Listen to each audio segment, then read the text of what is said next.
Hello and welcome to the year we started a podcast. It's a podcast born Phoenix-like from the ashes of last year's podcast. I am your co-host Jeff. And you're the co-host Nick. And this is a podcast where we like to come together and talk about some of the things that are fun and interesting to us. Nick, have you eaten your stupid pizza rolls yet? I have. Wait, I had one. what? Yeah, I had one. I meant to bring it up today. Wow, I was like, Nick, we have, as we spoke before this podcast, had very limited amount of content prepared. Little flying by, I don't know. It's a little less than I particularly would prefer. You're not supposed to call it out. You're not supposed to call it out. I mean, we were very, very prepared. But I am surprised to hear that you've had a pizza roll. Although you did say a pizza roll singular, which leads me to believe perhaps not the affinity that I would particularly have assigned to it. But Jeff, I'm sorry. I didn't enjoy it at all. I made like a plate, and I was like, did you just like? I didn't have one. I think I had two, but like I did not finish my plate. Did you? It's okay. So what kind of pizza roll was it? Just for our listeners and myself. I think it's just the. Is it oh no, it's pepperoni. It was pepperoni. There's I got pepperoni because pepperoni is my easy. There's like the combination. Those are the two popular ones. And did you dip it in anything, or you just like take it straight? No, should I have? I don't dip pizza. it has red sauce in it, right? So it's like I think they're better dipped in ranch, but honestly, if it's okay, it's okay. And like so honestly, you grew up in life. I could totally see that. Okay. It definitely helps. Well, can I tell you that it was a weird experience for me because I did it without my wife home, and I obviously don't see anybody right now. It's a freaking dumb life so I was like alone in my house, and I was like, I keep meaning to do this. All right, I got to do it, and I made pizza rolls by myself. Had two, and it was like, I didn't like this. I'm gonna throw these out. This is weird. That's like a new level of depressing. Like, I'm not gonna lie. I'm a 29-year-old man. That's like, hey, you know what? It's been a hard couple, a year and a half. Here, I want to try it out. Like it's been a year deprived of novel experience. I would like to try this new novel experience of having a pizza roll by myself. I don't like it. It's no bueno. Okay, well. That's fine. It's fine, Nick. I gave it the old college try. I apologize to our viewers. I apologize. Oh, man. It's okay, Nick. You're a more sophisticated person than the lot of us. That's I don't think so. I think I was just lucky enough to catch this one when I'm old. Like trust me, like I could still eat like a 7-Eleven pizza or whatever. Okay. And I'm sure it's basically the same thing, but like I've normalized that to myself. I haven't had it in a long time, but I bet you that if I picked one up right now, I'd be like, yeah, it's the same as it was when I was 16. Whatever, who cares? Yeah. Well. It's very sad, but I feel like this is the end of the pizza roll saga. It's fine. Yeah. It's okay.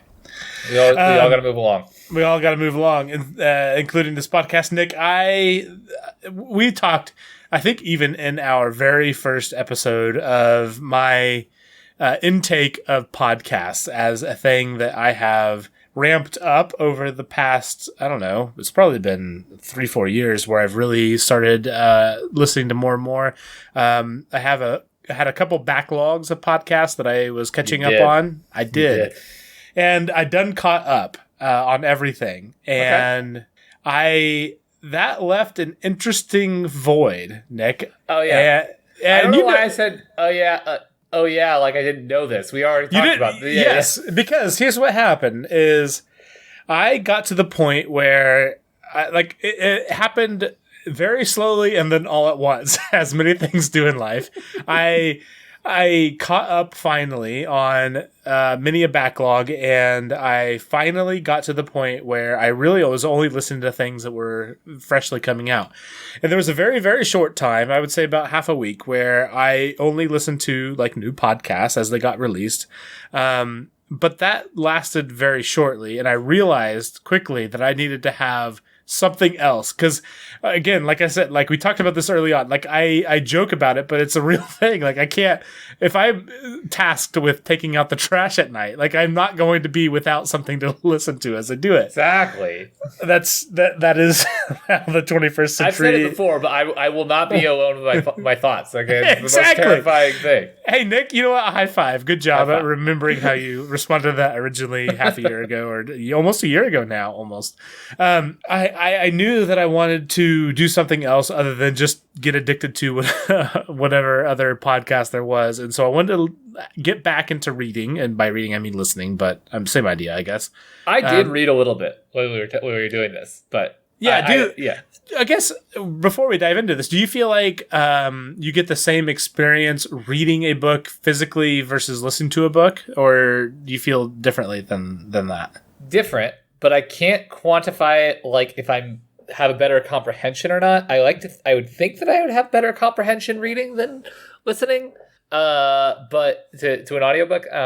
But I'm not sure of that actually, because I felt pretty good about listening to the couple audiobooks. What I will say is that I do deliberately go backwards if I zone out and miss like a sentence or two. I will just hit rewind or whatever on Audible, and that works okay for me in that regard. I don't know if that's just a weird Nick issue of like feeling like I can't miss any little detail. But it may be like offsetting it a little bit or helping me catch back up to that level of comprehension and retention. I don't know. Is it a particular like genre of literature that is true for, or is that broadly speaking true? Because like, and while you think about that, I personally have the exact same thing where with audiobooks, I do zone out and realize that I've zoned out and do rewind. But to be honest, I almost feel like I do the same thing reading it physically. Yeah, also. Exactly. And like I feel like sometimes when I read physically, I just read an entire page and I don't even realize what has happened. And I just go back and do it. And there are definitely certain things to me that I feel like lend themselves better toward physical medium, but I don't know that I can necessarily put my finger on it. But I think by and large, for me personally anyways, I don't really draw much of a distinction of benefits one way or the other. Like I feel like I can have the same experience listening to it for 90% of books that I would have if I were to read them physically also. I do feel like it is different in some ways. I do feel like certain things lend themselves to being more impactful or memorable. There is a book that I have read only. Well, actually, that's not true. Like I have bought the audiobook and have the physical book, and I much more enjoy reading the physical book than listening to it. So I'm not like, I don't want to throw anybody under the bus, any narrators, but is it because of the narrator? Because I feel like there's some narrators that I like mentally can't get along with, not because they have offended me, but just for whatever reason, their cadence or their speech patterns or whatever, or their voice just doesn't click, and I can't pay that much attention. I don't think there's anyone that I would consider to be the negative to that.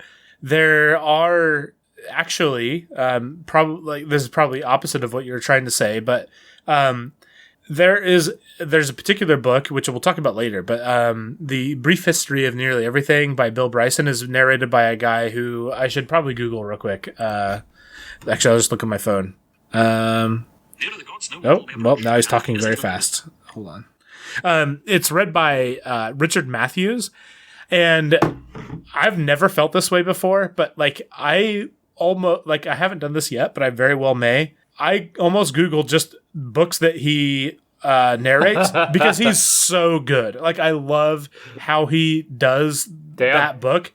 Like it is, and Nick, we'll talk about this in a second. Like I don't watch movies a second time. I don't read books a second time.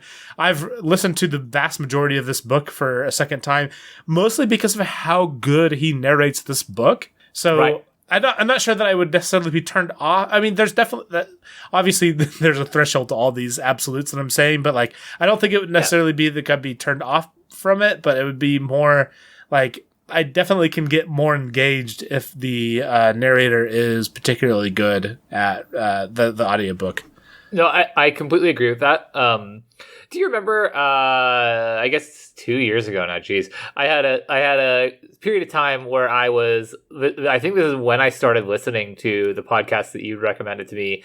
I had a period of time where I was traveling a lot, and I was like starved for things to do at airports. And there was so I you know that I'm a Song of Ice and Fire fan. They have some short novellas. George has some short novellas that are set in the same world, but they're like 100 years before the books, or not 100, it's like 60 years or something like that. Called Dunk and Egg. Okay. And they're short. And I got the audiobook for Dunk and Egg, and I knocked it out on one plane ride, and I was like, wait, no, I don't want it to be done. This is so good. This guy is narrating it. I'm like, I'm in with this. This guy is like made it alive, and like every character had just like a little bit more subtle of a voice than everybody else's. But at the same time, they weren't goofy or like, unrealistic. It didn't feel cartoonish in that way. And that's not to criticize anyone who's, giving that energy, but just it made it very dramatic. And I was like really on the edge of my seat. And the reason I say is I had to fly again like 2 days later, and I was like, yeah, I'll listen again. It's fine. I'll just listen again. That's impressive. It really is. To your point about the great narrator kind of making it more fun and alive for you. So, okay, I want to set the scene though a little bit. So, I have over the past, I think it's been, I really got into podcasts back in like 2015. I want to say, like, that was when I first started listening to podcasts, and it's like grown podcast by podcast since then, up until the point where we made our own at this point. I always knew that it was something that I had edged out a fair amount of time in my day-to-day to listen to. But I've never gotten to the point where I'd actually completely caught up on something. And it wasn't honestly until like maybe 3 years ago where I started getting into podcasts that were not new. And so they had a backlog. And so I was listening to the backlog and was getting caught up on things. This is the first time where I haven't really added anything new that had a backlog, or at least a backlog that I was particularly interested in catching up on. And so when I caught up, I feel like I walked up to a chasm of like the amount of time in my life that I did not have anything to listen to. Like, I don't particularly care. Like, obviously, like, music is great, but like I've gotten so used to not listening to music driving into work and stuff like that. So, Nick, I talked to you. I wanted to switch over to some books for a while. I've read books over the years, like occasionally, but like definitely less than I would like to. And I feel like I slingshot myself on the exact opposite end of the spectrum this past week. This past week, literally since we've recorded last time, which is about the time that I caught up, I've listened to approximately 5 books in 7 days. 5? I only knew about 3.5. I didn't know if you finished the brief history of everything. Oh my gosh. So I haven't completely finished a couple of them, but one of them I already listened to, so I feel like it's okay if I skip out a little bit, like skip here and there. Yeah. I knew there were parts that I didn't like as much, so I kind of skipped through it. Okay. And the last one, the 5th one, I'm like, I don't know, a few hours from finishing. But anyway, so at Nick's recommendation, I listened to, what was it first? Slaughterhouse 5? Yep. And who's that by, Nick? That's by Kurt Vonnegut. Kurt Vonnegut, who also did I read any of the Kurt? Yeah, we also listened to Animal Farm. I listened to Animal Farm. That's not a Kurt Vonnegut. Not Kurt Vonnegut. That's Orwell. Hold on.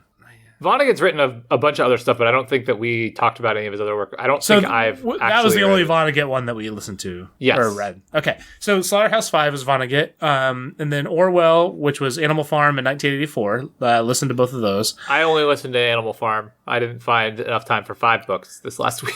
This past 7 days. I read the majority of a brief history of nearly everything by Bill Bryson. Bryson, which I really, really enjoyed and recommend. And then Made in America, which was also a Bill Bryson novel that I have not read all of yet, or I guess not novel. It's nonfiction. It just talks about how the early Americas happened, and then going into more modern stuff.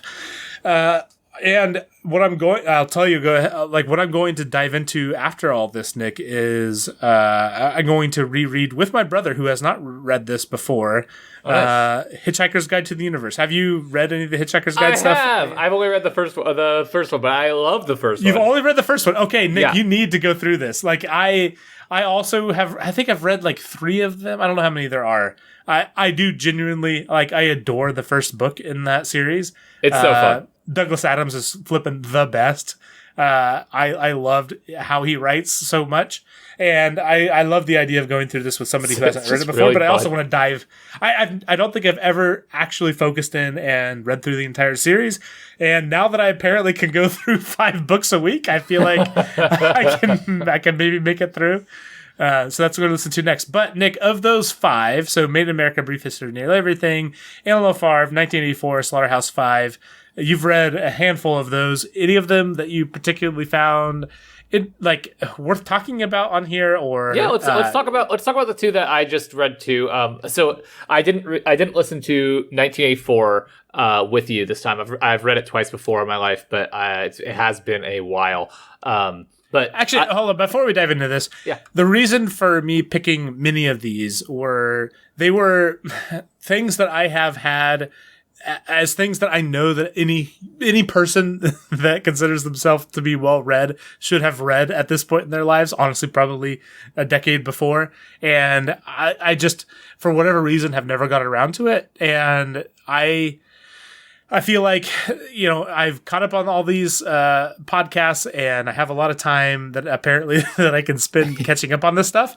And like, I like the idea of catching up on these things that are like common to the discourse of how we talk about literature and stuff like that. And so I wanted to catch up on all this stuff.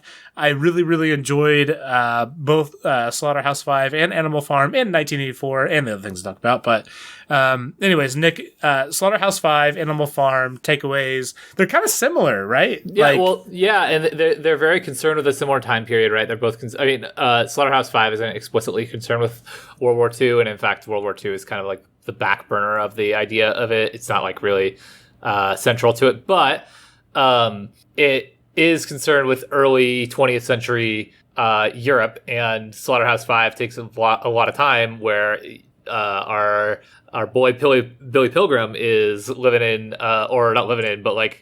in World War II in 1940s Europe, right? So there's definitely a similarity there, and then Vonnegut and Orwell I think they have similar like political views, and Vonnegut is they both have that air of like, I don't know. It's like they're both parodies in their own way, right? They're both like kind of a parody of, and like a critical parody of things about that time period, right? So I think that they're like bound to have a lot of similar feels.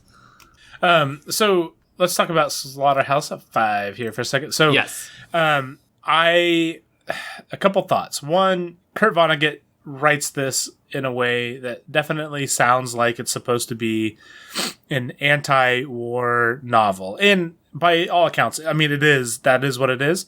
But I feel like it's in the same sense that any war novel is that.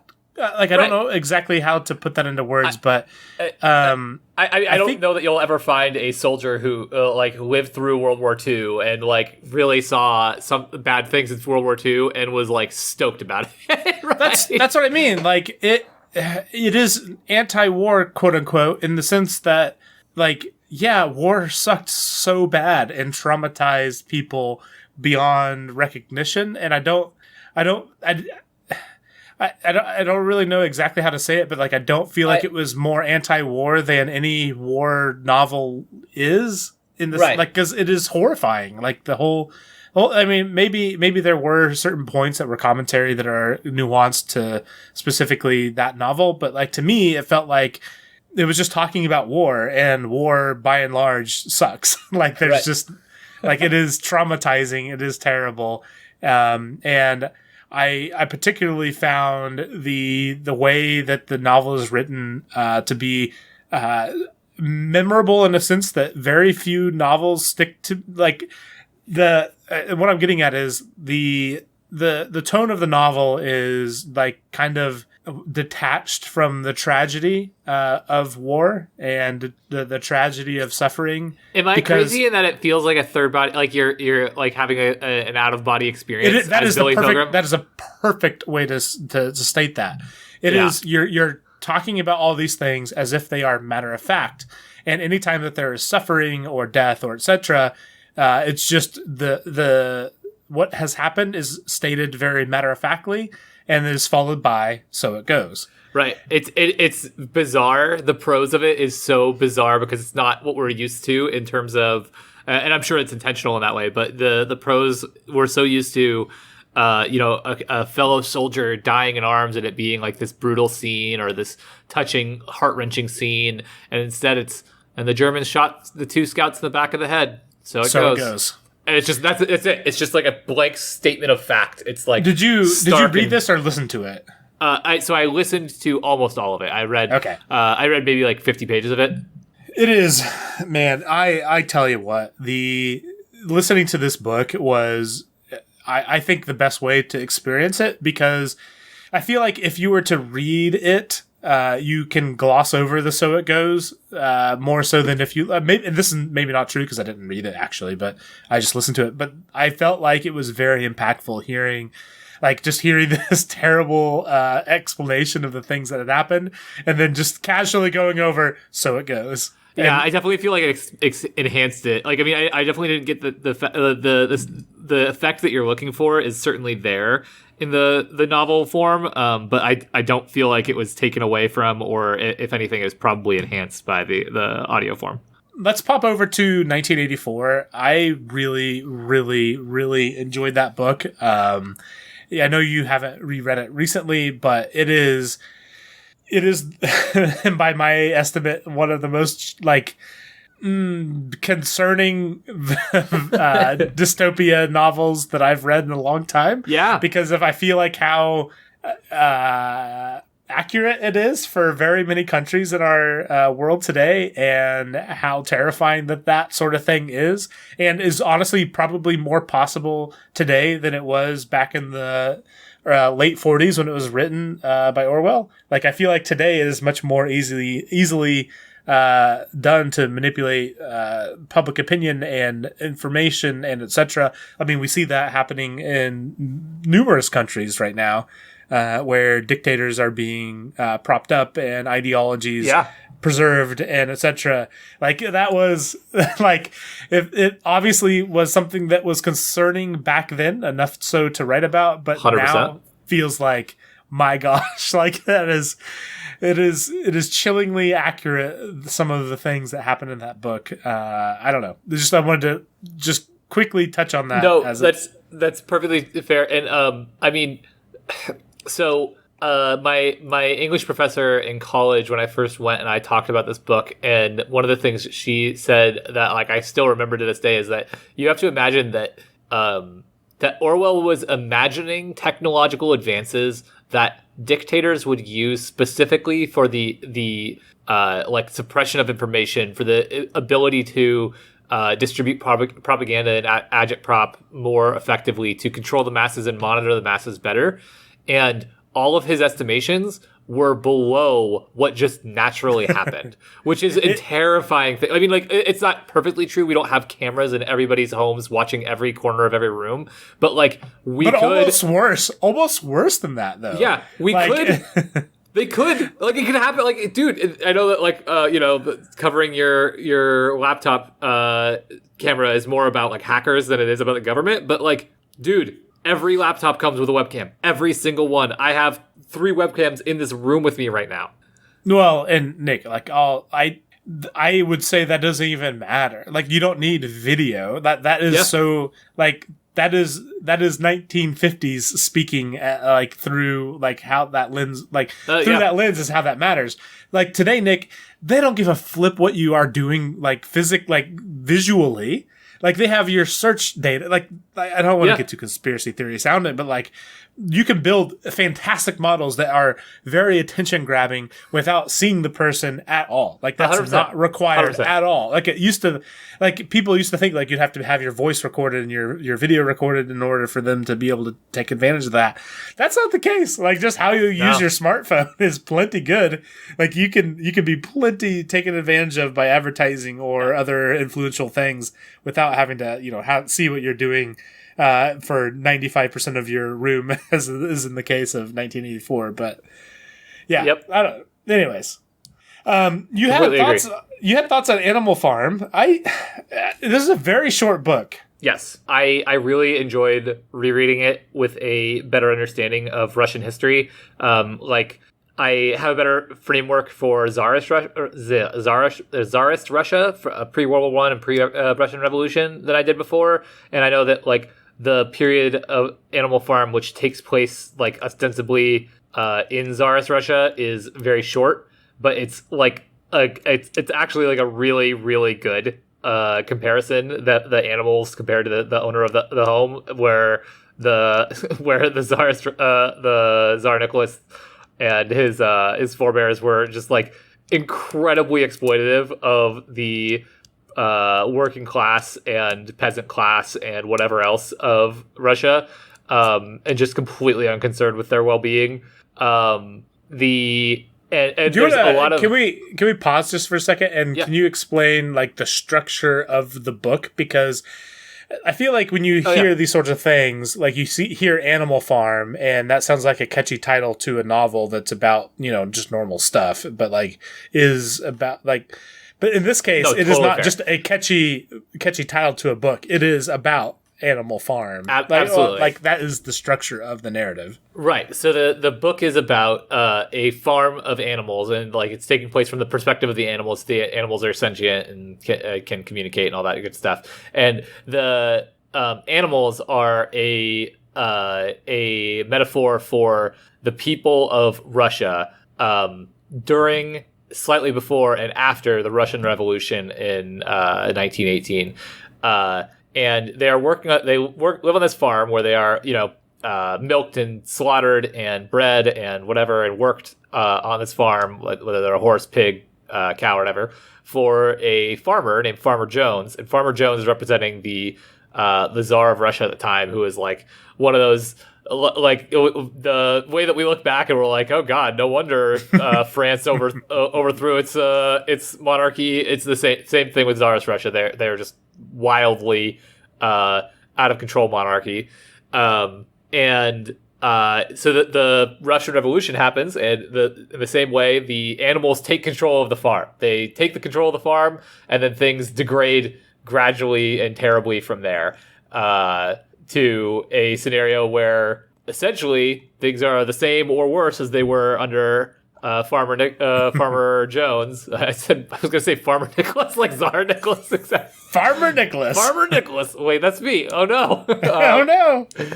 But yeah, and the ruling class of the pigs in Animal Farm become the ruling class of the USSR, with a pretty direct metaphor for Stalin and I cannot remember Trotsky, but Trotsky is out of the picture early on in the book, and I cannot remember for the life of me Stalin's propagandist's name, who is the sweet talking, like silver tongued pig in the book. Yeah, I can't either. So, but so one of the things that was fun for me this time was that I have a slightly better framework of like the terrible things that Stalin did and whatever else, right? But during the book, I would be like, is this an allusion to something? Like, what's the deal with this whole, like, pretend, like, trade war issue with the other farms? So that at some point in time, the pigs start getting these two farms nearby to bid against each other for some of the things that the farm is producing. And what it was an allegory for mostly for Germany. That the battle that they have is like the Battle of Stalingrad, or Leningrad? Leningrad. I don't remember. But when Germany invaded Russia in World War II, and I didn't realize that at the time. And the attack on Snowball is Stalin's seize of power, and just all these very specific things. So my takeaway is that I am too uneducated on the events that it's referencing to be able to completely appreciate it. Like, I definitely felt that sort of thing where it was like, I feel like this is in reference to something I'm not well educated enough to understand what it is in reference to, which, maybe being a little bit vulnerable there, but like I do. No, it was very enjoyable, but of the three, I found that to be the least impactful, because it was more, it was less direct. 1984 by Orwell was very direct. I felt like an understanding of what that was about, and Slaughterhouse-Five in the same sense, obvious. Oh, like of the three, obviously that was the most direct. Like flipping, just talking about stories about people dying. Right. So I apologize. I don't want to keep talking over you, but what I like about Animal Farm is that it is, and Orwell wrote it specifically with this intention that it would be approachable for anyone, even who didn't know anything about it. And like, you can get the message of, the message is very heavy-handed and like simply laid bare of like, yeah, the pigs pretend to be on the side of all of the animals, but they're not. They're just as bad as a farmer, and they like show, and it's very heavy-handed with what the propaganda is, and like how the animals are being deceived. It's not like a subtle thing that you have to like, oh shoot, are they lying to the other animals? It's very apparent that like, the pigs are stealing the milk for themselves because they're. I feel like you understood what it was referencing more directly, and maybe that wasn't the intention. Like maybe the intention was not to reference modern things that were happening at that time, but. I got the feeling that like I definitely understood what was happening, but I definitely didn't. I didn't know enough like to tie it to real life things, and I felt like it should be. Maybe that was on me more than anything, but I don't know. You're totally fine. The other ones, I felt more of an emotional impact, and I felt like I could relate to more easily. But they were all good. I really enjoyed them. I really enjoyed the other two books too. I definitely recommend them as well, at least at this point on Made in America. And Brief History of Nearly Everything is one of my most favorite nonfiction books. So if you ever... I can't... Like, I've texted Nick passively. But do you, Nick? I feel like I've passively like tried to trick you into reading it or saying that you want to read it before. No. I actually really do. I'm terrible. I'm like a sucker for fiction. I try really hard to like nonfiction. And like my dumb lizard brain is like, ooh, but a story with a bad guy. You know what I mean? Like all of your quotes are all of them were very like insightful and charming and funny and like, oh, I want to get more of that. But then I was like, but you can do anything else. If you are ever going to tackle a big work of nonfiction, I cannot recommend anything more than A Brief History of Nearly Everything. It is so cleverly written and entertainingly, it is a very, very, very, very, very, very good book, for sure. So let me say two things. One is sounds like it, I guess three things.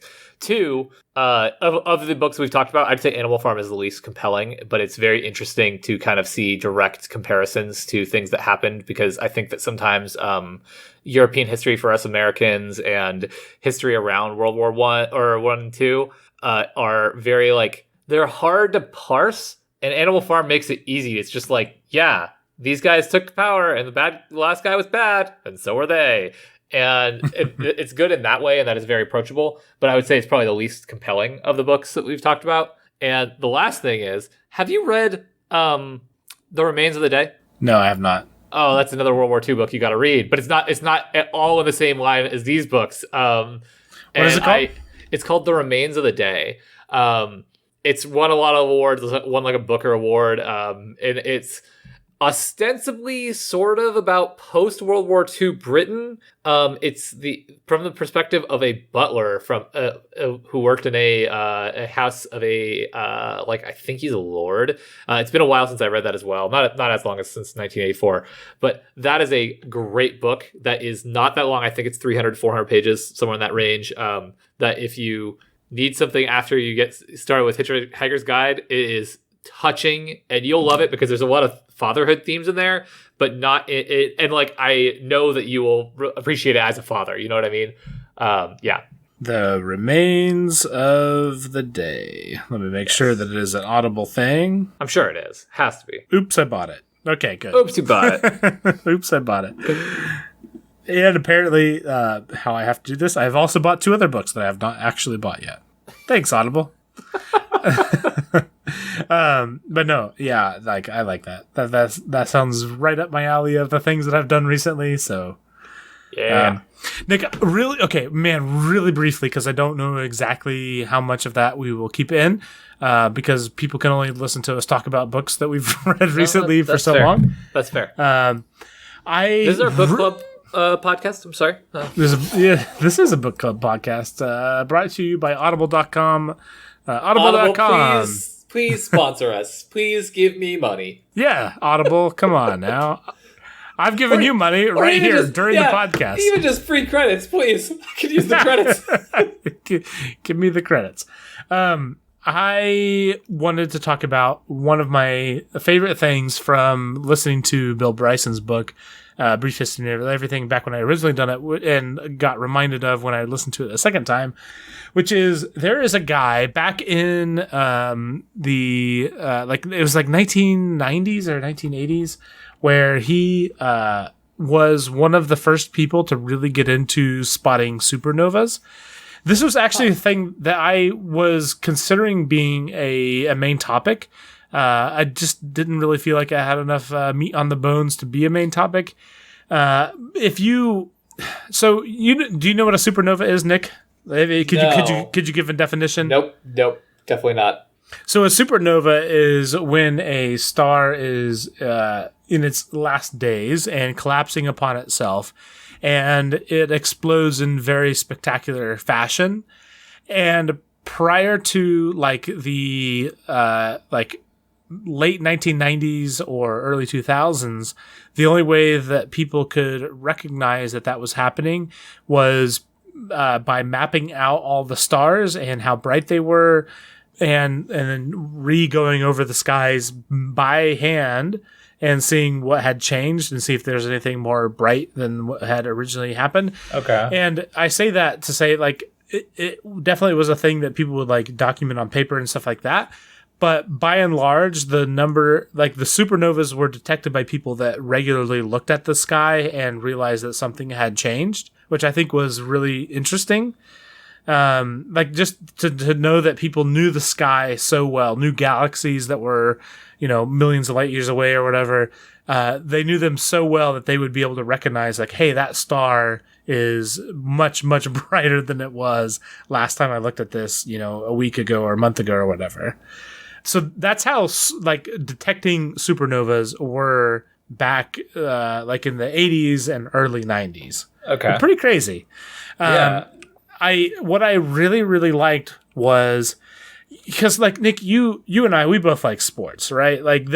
We enjoy, regardless of what team they play for or what sport it is. If there is a great player among all all time, it is super, super interesting to know about these people. Go ahead. You started. I didn't want to get it. So was it an intuitive process to notice it then? I'm sorry, did I miss that? You said that that people would just notice that star is brighter. So were we just documenting this as an intuitive, not even an intuitive, but just as an observational thing? Did we have instruments to know for sure that the supernovas had occurred, or? So we mapped the sky over the years in the early 1900s. Honestly, a little bit earlier, I think. Like late 1800s, early 1900s, we started mapping the sky. And so we would know if somebody were to be able to spot something that it was outside the norm. But to be able to notice that, like, you had to have a very good understanding or be taking really good records of things to cross-reference the existing mapping of the sky. That makes more sense. I hadn't considered the idea that we could map the sky like for sure. Okay, so there was this guy named Robert Evans, and at the time that he started doing his astronomy, he did it as like a pastime. It was not his main job or anything like that. It was just like in his backyard. There were something like 50 or so supernova that had been discovered. And I just want to read this quote, and I want to talk about like what he did. Okay. There's something satisfying, I think, about the idea of light traveling millions of years through space, and just at the right moment, as it reaches Earth, someone looks at the right bit of the sky and sees it. It just seems right that the event of that magnitude should be witnessed, in reference to of the supernova. Yeah, a star collapsing on itself and exploding, and it is by all means a very spectacular thing. I very well may make an entire main topic of this, because there have been certain supernova that have been particularly interesting in the sky of Earth. I don't want to spoil too much. There's actually really interesting things, but like, we're already recording a good 3/4 of an hour in. But what I loved about Robert Evans was he was by all definitions, a savant at finding supernova by hand. He had a very spectacular memory. He had a very modest telescope setup. He started being like, his very first supernova that he detected was with a 12-inch telescope, which is like literally nothing. Yeah. Back when, like I said before, I think there was like maybe, I don't know, 50 or so, 30 or so supernova that have been discovered. And he eventually, with his like 30-inch telescope, discovered some more. He, throughout his life, I didn't see if he was still alive, but definitely was up until recently. He discovered like 3 supernova every year at a particular point, which was absolutely crazy, because for the prior like 100 years of knowing that it was a thing, there was only 30, and he was like finding, multiple per year. The hell? And he was doing it like completely by himself as an amateur with his own notes, taking like writing down where certain stars were in galaxies and stuff like that. And the thing that I loved about him so much was he continued to do this. By the time that so there was a particular breaking point. There was a breaking point where it used to be that everybody had to do this by hand, like, or by themselves, by their own notes and stuff like that, to detect these things. And then in the like 90s, they started being able to do this automatically, through computers being able to take pictures of skies, and then take pictures of skies later on and see what was more bright, and then determine if that was a supernova or not. So it originally was very manual, and then became automated, and is very automated to this day. And what I loved about him was, obviously he knew going into into the early aughts that this was a thing that was going to be completely automated. And he got asked whether or not he would ever like try to do some of the more automated versions of this. And he said that he didn't want to, because he liked the romantic idea of finding these things like in your own backyard, in your own little patch of the sky that you care about more than any other automated thing will ever care about, and finding these things. And I like that too. Very far into him discovering these supernova, he like, even though that there were automated ones being found, he still was the first to find very many supernova. And like continued to do that, like beating these automated versions, because it was just his part of the sky that he was very, very familiar with.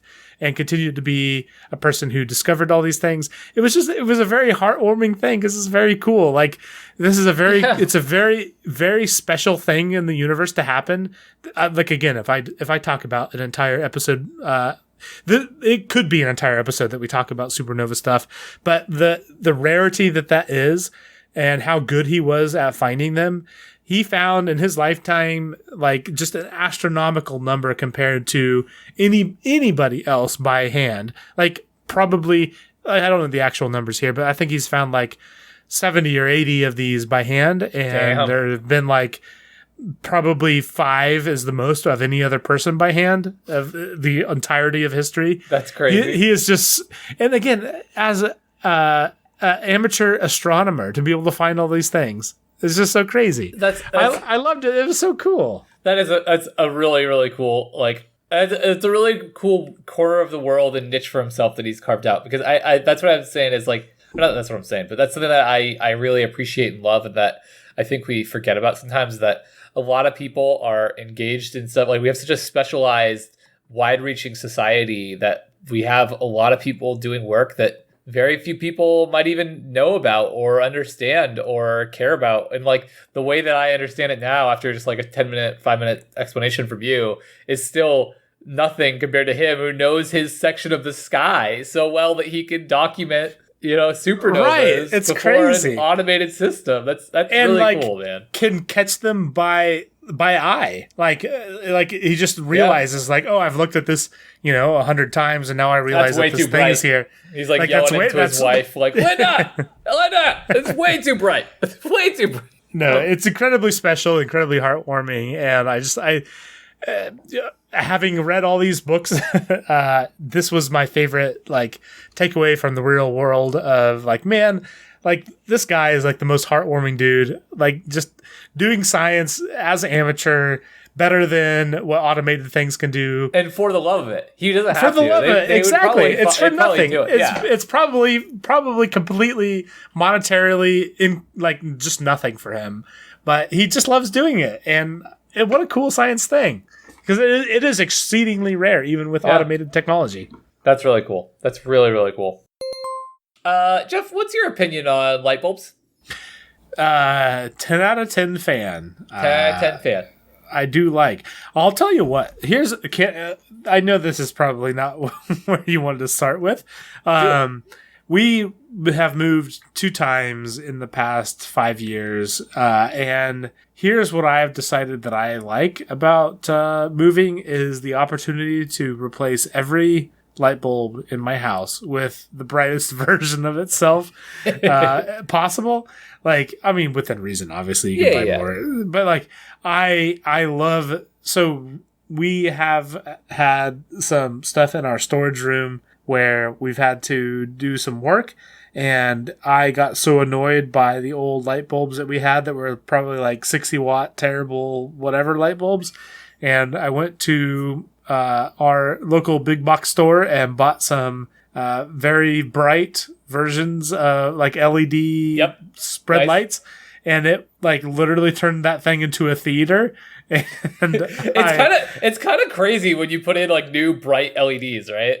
Yeah, and it literally made things so much easier to work in that environment as compared to what it was before. So I like me some bright light bulbs. So that's the context I will give you. Okay. Well, I agree with you. I like having LEDs. Do you feel like we don't have to replace light bulbs near, like, I mean, obviously LEDs are supposed to last for forever, but even if you have the odd incandescent, do you feel like it's just super chill and you don't have to think about them that much anymore?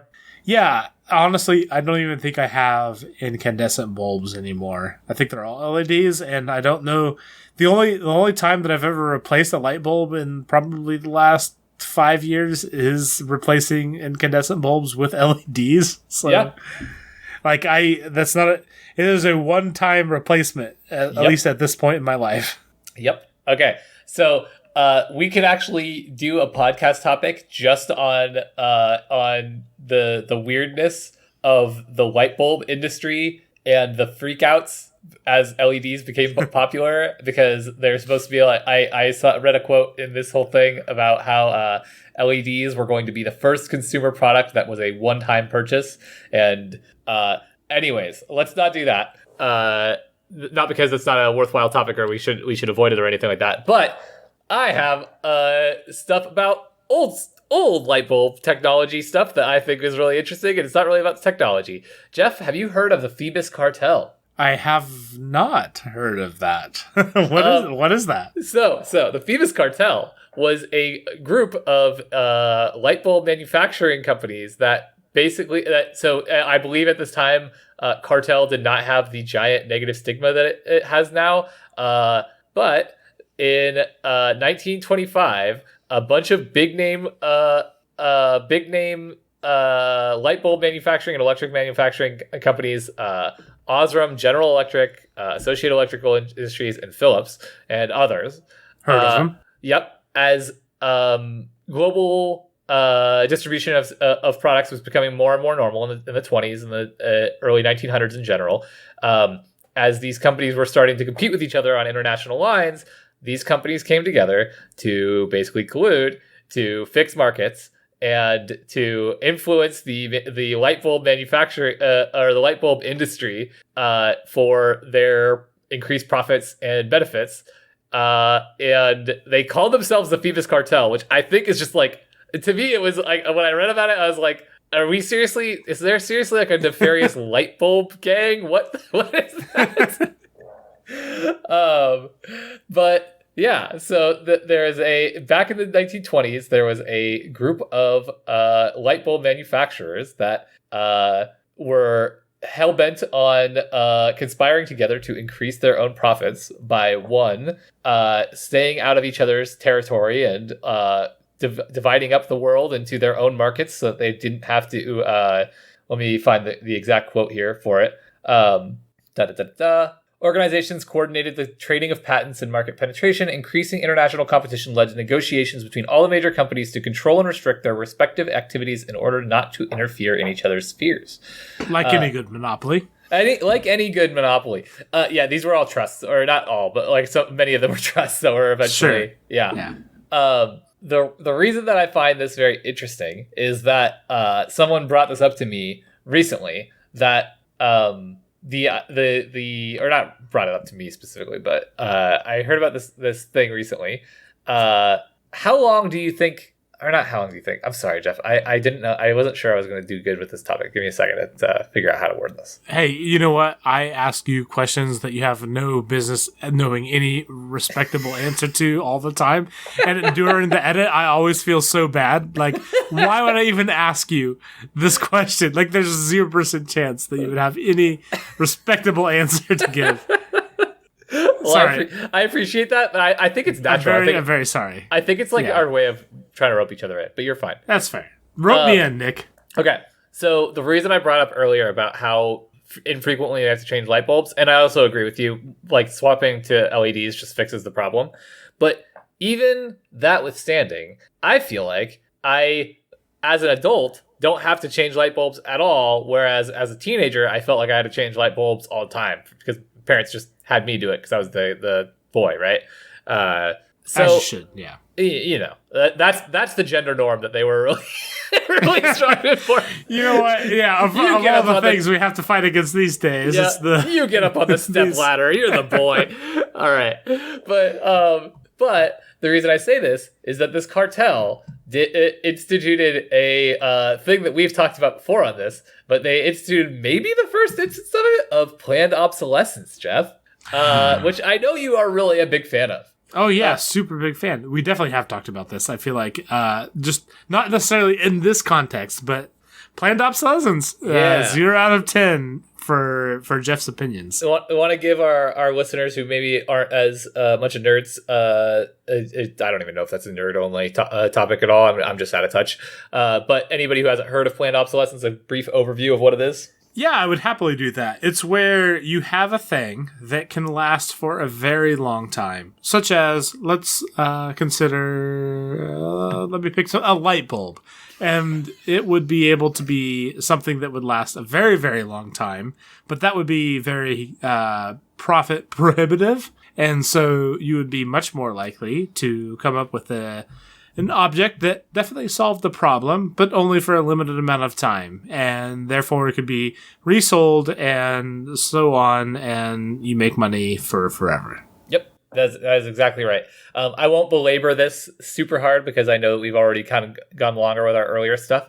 But suffice to say, in the early 1900s, there was a ton of innovation in light bulbs. There was a ton of different kinds of light bulbs that were coming out that increased the lifespan and brightness and power efficiency of light bulbs a ton, just a boatload. And one of the effects of this was that, exactly like you just said, the light bulbs started lasting too long, and the manufacturers were like, "Wait, hold on, oh, we can't have these light bulbs lasting so long.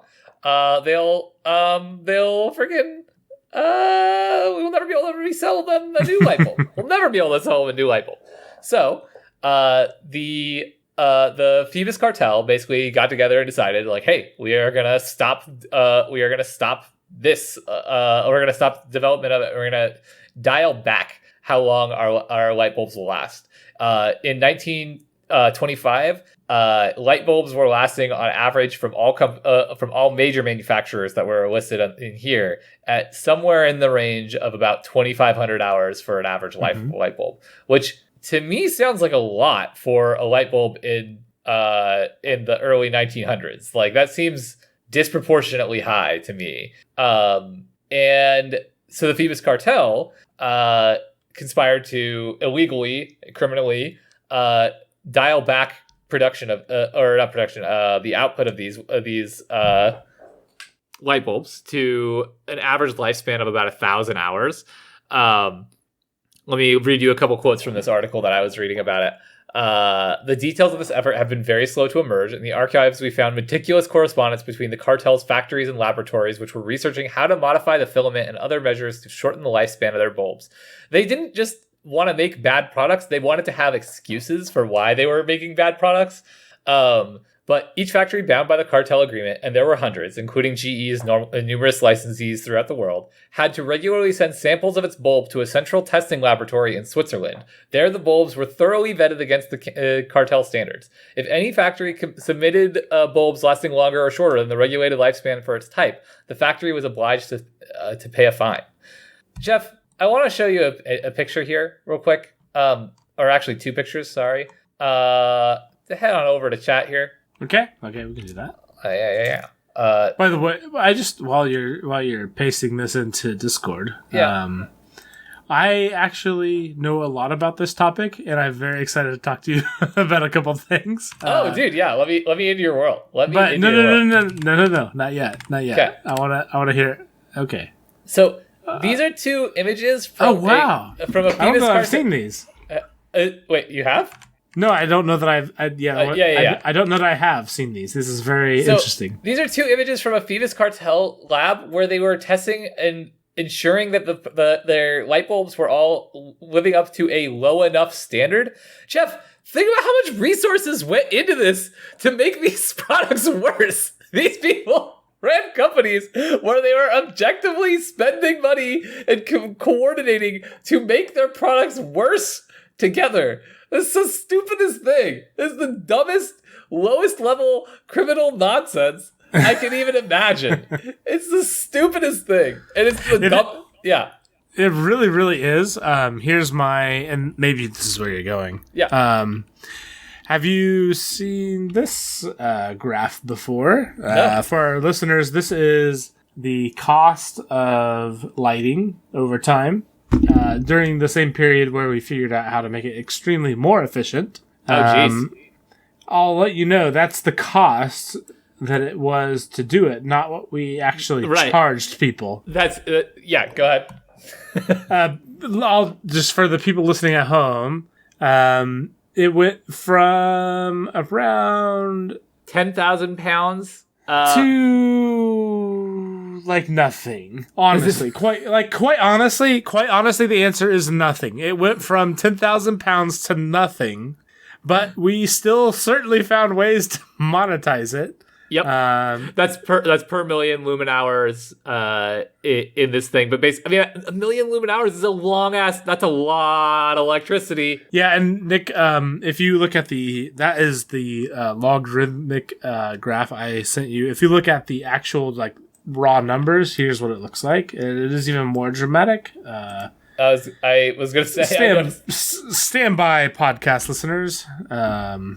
Add a comment, okay? Well, I can already. It's going to be comical. It's going to be a straight. In 1900, it's just a flat line forward of like it's nothing. It costs nothing. No, it was nothing. Like compared to anything, like by all estimates, it cost us nothing. I know you can probably picture this, but or maybe you'll be shocked to learn that as the light bulbs that the Phoebus cartel produced, they all started being cheaper to produce because they didn't last as long, and somehow the prices went up for the consumer. It's a strange thing how that happens. Wow, crazy! That's wild because it appears to be $0. It costs nothing to produce for the consumer. I'm sorry. It costs 0 to manufacture. But yeah, no. Tell me about how we've exploited people over the years, because like I know that to be a fact. Like I've known it. I don't know all the details, but like I do know that we have done a bad job of equitably distributing the cost of lighting for everybody for quite a while. Yep. I mean, there's there's no fun resolution to the Phoebus cartel. There's no fun anything. All of these companies were eventually, not all of them, but many of these companies were eventually criminally charged or civilly charged or whatever in their own countries, and investigated further for collusion. But they broke up in World War II because of the lack of ability to because one of the major ones of these was a German company, one of the major ones was a Japanese company. But one of the and so their excuses for why these things happened were always silly. It's like there's greater power consumption to create brighter, more or whatever the hell lights, and they claimed for a long time that they didn't actually reduce the lifespan. That was there's some quote in here, I believe, but they basically were claiming that they didn't reduce the lifespan. The lifespan actually has gone up. You're crazy. So they're just gaslighting people. They also, though, one of my favorite things was that so the companies were trying to control the amount that each company could sell, or the cartel was coordinating and limiting how much each company could sell in each region. And companies were fined for exceeding their sales quota, which were constantly being adjusted, which I thought was good. Sounds about right. Yeah. Yep. Let me find the pretext for this quote here, because it's a really funny one to me in my mind. Referring to the lifespan of the bulbs, they dropped from 2,500 hours down to 1,000, so a little more than a third. There were continual reports of cartel members' attempts to restore the burning time of their bulbs to the old levels in defiance of the watchful eyes of Phoebus. At one point, some members surreptitiously introduced longer-lived bulbs by designing them to run at voltage higher than the standard line voltage. After the Phoebus Development Department's customary report of voltage statistics revealed such product enhancements, quote, Anton Phillips, head of Philips, complained to an executive at International General Electric, "This, you will agree with me, is a very dangerous practice, and is having a most detrimental influence on the total turnover of the Phoebus parties. After the very strenuous efforts we made to emerge from a period of long-life lamps," what a terrible thing to get around. What a terrible thing. "It is of the greatest importance that we do not sink back into the same mire by paying no attention to voltages and supplying lamps that will have a very prolonged life." Jeff, these guys were so dumb and stupid that their own companies were like, we should just make longer life battery or light bulbs, right? Like we should just make light bulbs that are better. We can make light bulbs that are better. And then they had to crack down on it. And, this is the dumbest, most anti-competition nonsense of oh my God. And it's perpetrated by these big ass companies that are all still around, and we're it's just the dumbest conspiracy I've ever heard about. And I hate it. Also, if you want to read more about Sometimes Companies Are Dumb, you can read Animal Farm 1984 or Slaughterhouse-Five. Those weren't explicitly companies all the time. No, all the they time. weren't. Although you'll find plenty of examples of that. Nick, we should probably call this a podcast at this point. Probably should. We, after this, are going to go record our Patreon-only podcast the year we started another podcast. If you can believe it. If you want to check that out, you can go to patreon.com/Tyosap. You can... Oh, nope, that's the part that you talk about. Nick, go ahead. You can also follow us at Tyosap on Twitter, Facebook, Instagram, TikTok, or YouTube. You can also find all of that at Tyosap.com. Do you want to read my part too? Nick, thank you for potting with me. You're welcome. This has been the Year We Started podcast. Thank you for listening. Poor idiots.